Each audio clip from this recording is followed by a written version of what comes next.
are two Greek words for the beast.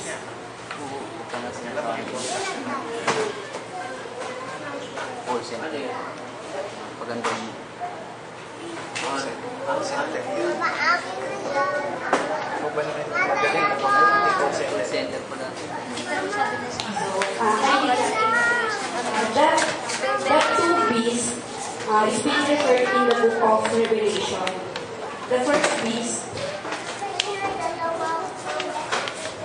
The first beast that comes out of the sea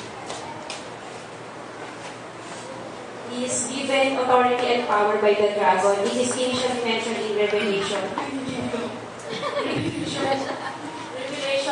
11:7 as the coming out of the abyss.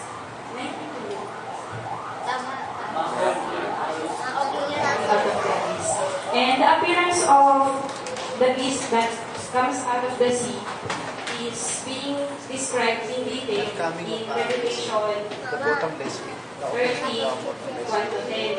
And some of the history behind of these appearances is also revealed in Revelation 17:7-18.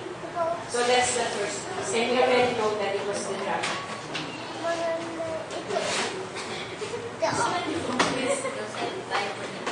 And the second beast. Oh, Remy, that's the picture. Okay.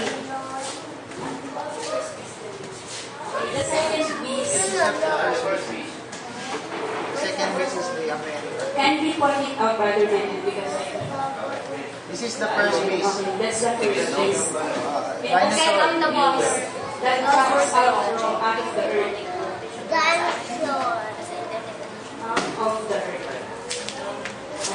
It directs the people to worship the first beast that has an image of the beast. And we can read that in Revelation 13:11-18. Yes, the second beast. And it also refers as the false prophet.